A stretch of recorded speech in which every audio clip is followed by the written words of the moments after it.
పరిశుద్ధపరచబడుట అంటే అర్థం ఏంటంటే, పరిశుద్ధపరచబడుట అంటే వేరుపరచబడుట. అర్థమవుతుంది కదండి? సపరేట్ చేయబడుట, వేరు చేయబడుట.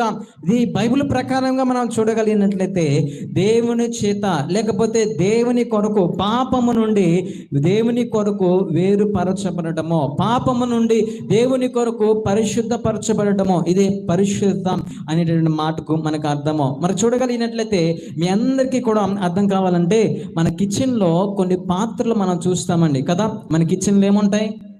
కొన్ని పాత్రలు మనం చూస్తాము.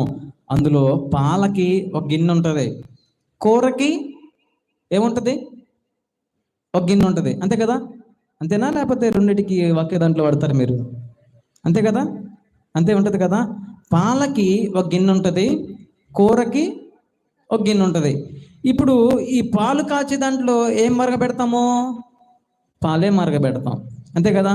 ఇప్పుడు కూర ఉండే దాంట్లో మనం ఏం చేస్తాము?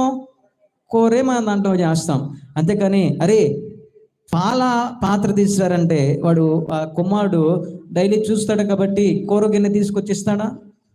ఏం తీసుకొస్తాడు? పాల పాత్రే తీసుకొస్తాడు, పాలు మరిగించే గిన్నె తీసుకొచ్చిస్తాడు, అంతే కదా. ఇప్పుడు ప్రతిరోజు కూడా మనం ఏం చేస్తాము? ఆ పాల గిన్నెలో మనం ఏం చేస్తామండి? పాలు మరగబెడతాం. ఇది ప్రతిరోజు నేను దీంట్లో పాలు మరగబెడతా కదా అని దాన్ని తోమకుండా అంతే ఆపుతామా? ఉంచుతామండి? ఈరోజు పాలు మరగబెట్టామో, పాలు మరగబెట్టి మళ్ళీ దాన్ని తోమకుండా రేపటి రోజున మళ్ళీ అంతే పాలు పోసుకుని మరగబెడతావా? ఎందుకు మరగబెట్టవు? అవి విరిగిపోతాయి కాబట్టి, అంతే కదా. అదే రీతిగా ఆత్మీయమైన జీవితము, పరిశుద్ధత విషయానికి వచ్చేసరికి అదే రకంగా మనం స్పందించాలా. పాల గిన్నెలో పాలు మాత్రమే మనం మరగబెడతాం అంటే అది పాలకు సంబంధించింది, దానికి మాత్రమే సంబంధించింది. ఈ పరిశుద్ధత జీవితంకి వచ్చేసరికి అది మనకు సంబంధించింది, మనకు మాత్రమే సంబంధించింది. అంటే ఇప్పుడు మనం దేని చేత నింపబడాలి? పరిశుద్ధత చేత మనం నింపబడాలి. ఎవరి స్వరూపంలోనికి మనం రావాలి? దేవుని స్వరూపంలోనికి మనం రావాలి. ఇంకా మీకు అర్థమయ్యేటటువంటి భాషలో చెప్తా. ఇప్పుడు ఉదాహరణకి నేను కొత్త చొక్కా కొనుక్కున్నాను అనుకోండి, నేను ఒక కొత్త షర్ట్ కొనుక్కున్నాను అనుకోండి, అప్పుడు అది ఎవరిదైద్ది? నాదే అయిద్దా మా నాన్నదైద్దా? నేను కొత్త చొక్కా కొనుక్కున్నాను కదా, ఈరోజు నేను వేసుకుంటా, రేపు మా నాన్నకి ఇస్తా, ఎల్లుండి నా కొడుకుకి ఇస్తా అని అన్న కదా. అప్పుడు ఎవరిదైద్దా చొక్కా? అది నాదే అవుతుంది. ఈరోజు నేను కొత్త చొక్కా వేసుకున్నాను కాబట్టి నేను అలా బయటికి వెళ్ళాను అనుకోండి, నాకు తెలియకుండానే నా కొత్త వస్త్రాలకు ఏమంటుకుంటుంది? మురికి అంటుకుంటుంది, లేకపోతే డస్ట్ అనేటటువంటిది అంటుకుంటుంది.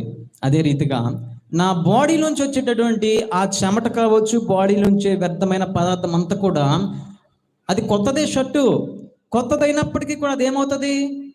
దానికి అంటుకొని పోతుంది. నేను కొత్త షర్ట్ వేసుకున్నాను, అది ఎవరికి నేను ఇవ్వలేదు, మా నాన్నకి లేదు, నా కొడుకుకి ఇవ్వలేదు, ఇంకా వేరే ఎవరికి ఇవ్వలేదు, నేను మాత్రమే వేసుకున్నాను, అది నాకు మాత్రమే సంబంధించింది. అయినప్పటికీ కూడా దాన్ని నేనేం చేయాలి? సాయంత్రం కల్లా ఏం చేయాలంటే దాన్ని తీసి ఉతికి ఆరేసుకోవాలి, అంతే కదా. ఒకవేళ ఉతకకుండా లేదు ఇది నాకు మాత్రమే సంబంధించింది, నేను పెద్దవాడిని కాబట్టి, చిన్నపిల్లలాగా నేను మురికి చేసుకుని కాబట్టి, చిన్నపిల్లలాగా నేను మట్టి అంటించుకుని కాబట్టి ఇది పరిశుద్ధంగా ఉంది అని అనుకుంటామా? కాదు కదా. ఏం చేస్తాం? దాన్ని ఏం చేస్తామండి? తీసి దాన్ని మనము శుభ్రం చేస్తాం. ప్రియులారా, విశ్వాస జీవితం కూడా అంతే. ప్రతిరోజు కూడా మనం శుభ్రపరచబడాలి. ప్రతిరోజు కూడా ఎప్పటికప్పుడు మనం శుభ్రపరచబడాలి. మనకు తెలియకుండానే కొన్ని సమయంలో తెలిసి కావచ్చు, తెలియక కావచ్చు, పొరపాటున కావచ్చు, అనుకున్న రీతిగా కావచ్చు, నీకు తెలియకుండే కావచ్చు, ఈ పాపం అనేటటువంటిది నేను అంటుకుంటుంది. ఈ పాపం అనేటటువంటిది ఇదిగో నీ దగ్గరకు వస్తుంది. కాబట్టి ప్రతిరోజు కూడా ప్రతి విశ్వాసి, రక్షణ పొందిన విశ్వాసి చేయాల్సిన పని ఏంటంటే శుద్ధి చేసుకోవాలి. ఏం చేసుకోవాలండి?